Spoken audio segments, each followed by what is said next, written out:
18 কোটি মানুষকে সেবা দেওয়ার কথা বলে তারা অটোমেটিকলি বেকারত্বের সেবা তৈরি করছে। একমাত্র জাকের পার্টি সেই জায়গায় স্টিল তার একক ভোট একটা হলেও সে তার প্রতীকে নির্বাচন করে তার আদর্শকে সমুন্নত রেখেছে। তাই আমি বলবো যে যদি দেশে কেউ অন্যায় করে থাকে, যারা লুণ্ঠন করেছে, যারা হত্যার সাথে জড়িত ছিল, যারা অর্থ সম্পদ লুট করেছে, তাদের প্রত্যেককে আইনের আওতায় এনে ওই অর্থ সম্পদ 18 কোটি মানুষের সাথে সম্পৃক্ত রেখে কোষাগারে এনে এটা 18 কোটি মানুষের যে কৃষক আজকে যারা ধুকে ধুকে মারা যাচ্ছে তাদেরকে পুনর্বাসনের ব্যবস্থা করা হোক। আমরা আশাবাদী, কারণ ওনারা শুরু করেছেন। আমি ওনাদেরকে প্রথমেই ধন্যবাদ জানাতে চাই এই সরকারের যারা আছেন উপদেষ্টা মণ্ডলী, বিশেষ করে জাকের পার্টির মাননীয় চেয়ারম্যান বারবার এই আহ্বান জানিয়েছেন।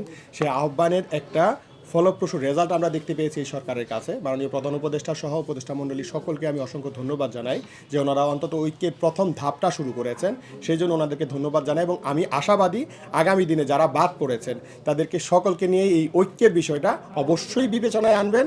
এবং আমার ধারণা একেবারে পরিসমাপ্ত যখন ঘটবে তখন সবাইকে নিয়েই একটা সুন্দর অবাধ সুষ্ঠু নির্বাচনের লক্ষ্যে আমরা যেভাবে এগিয়ে যাচ্ছি সেই ক্ষেত্রটা আমরা পরিপূর্ণ যদি করতে হয় ঐক্য 1 নম্বরে আসতে হবে।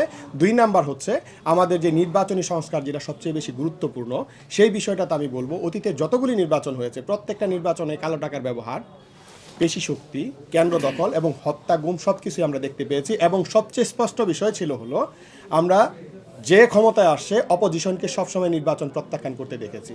অর্থাৎ নির্বাচনকে প্রত্যাখ্যান করার একটা বিষয় আমাদের কাছে সুস্পষ্টভাবে আমরা দেখতে পেয়েছি।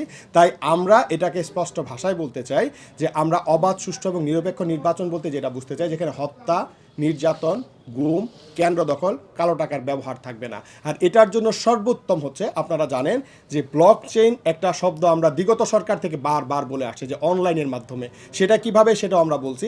আপনারা জানেন এখন ব্যাংকিং সেক্টরেও অনলাইনের মাধ্যমে টাকা লেনদেন হয়। বিকাশের মাধ্যমে আমরা যদি অ্যাপসের মাধ্যমে লেনদেন করতে পারি, হোয়াই নট দ্য ইলেকট্রিক এই বোর্ডটার মাধ্যমে আমরা ব্লক চেইন ব্যবহার করার মাধ্যমে বাংলাদেশে নতুন একটা অধ্যায় সূচিত করে 18 কোটি মানুষকে একটি অবাধ, সুষ্ঠু, নিরপেক্ষ নির্বাচনের জন্য এই ব্লক চেইনটাকে যদি আমরা ব্যবহার করাতে পারি, এই দাবিটাও আমরা রেখেছি।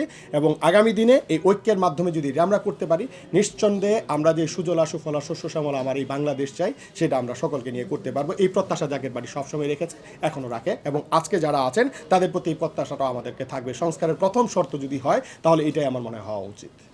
সবচেয়ে বড় কথা, এখন জাকের পার্টি যে ভাবনাটা আছে, জাকের পার্টি আপমার জনসাধারণকে নিয়ে ভাবে, 18 কোটি মানুষকে নিয়ে ভাবে। আমরা প্রথমেই বলবো যে এই যে ট্যাক্স মাঝখানে আবার বাড়ানো হয়েছে সম্ভবত 2%, এই বিষয়টাকে নিয়ে আমরা বলতে চাই এটা মরার ওপরে খরার গা হবে কি না, বিষয়টাকে নিয়ে বিবেচনা করা উচিত। যেহেতু আমরা একটা অর্থনৈতিক ক্রাইসিস মুভমেন্টে আছি, একদিকে মূল্যস্ফীতি হচ্ছে, অপরদিকে নতুন নোট ছাপানো হয়েছে। এই যে সামগ্রিক দিকগুলি আমরা যদি দেখতে চাই, পক্ষান্তরে আবার ইন্ডিয়ার বর্ডারেও বেশ কিছু ঝামেলা আমরা দেখতে পেয়েছি, আরাকানের বিষয়গুলি আমরা দেখতে পেয়েছি। তো সামগ্রিক দিক থেকে দেশ এক গভীর ষড়যন্ত্রের দিকে ধাবিত হচ্ছে, সেটা আমরা স্পষ্ট দেখতে পাচ্ছি। এই গভীর ষড়যন্ত্র থেকে যদি আমাদেরকে বেরিয়ে আসতে হয়, জাতীয় ঐক্যের কোনো বিকল্প আপনারা বলতে পারবেন না। আমার মনে হয় এই উত্তর আপনারাও দিতে পারবেন না। সেই ক্ষেত্রে কাউকে বাদ দিয়ে নয়, আমরা চাই সবাইকে নিয়ে একটা ঐক্যবদ্ধ সরকার, কারণ সবাইকে মনে রাখতে হবে দিন শেষে আমরা সবাই বাঙালি। আর মেধাবী শিক্ষক না হলে তো মেধাবী ছাত্র বেরিয়ে আসার প্রশ্নই আসে না। তাই প্রাইমারি স্টেজ থেকে শুরু করে বিশ্ববিদ্যালয় পর্যন্ত আমাদের মেধাবী শিক্ষক নিয়োগ দিতে হবে। এবং কর্মমুখী শিক্ষার সাথে সাথে আমি বলবো R&D, রিসার্চের বিকল্প কোনো পথ নাই, এইগুলিকে সুব্যবস্থা করতে হবে। কারণ জানেন আমাদের এই শিক্ষা খাতের সবচেয়ে বড় প্রবলেম হচ্ছে আজকে বিশ্ববিদ্যালয়গুলো ইন্টারন্যাশনাল স্ট্যান্ডার্ডে আমার মনে হয় 1000-এর মধ্যেও আমাদের অবস্থান নাই।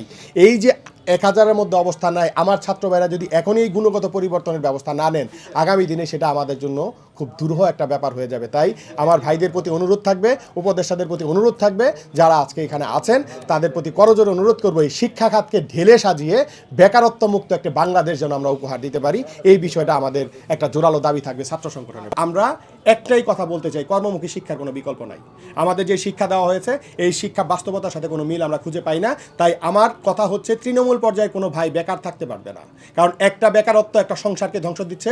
কখনো সে ফার্স্টেশনে ভুগছে, কখনো সে নেশাগ্রস্ত হচ্ছে, এবং এই নেশা ওই ফ্যামিলিকে ধ্বংস করে দিচ্ছে।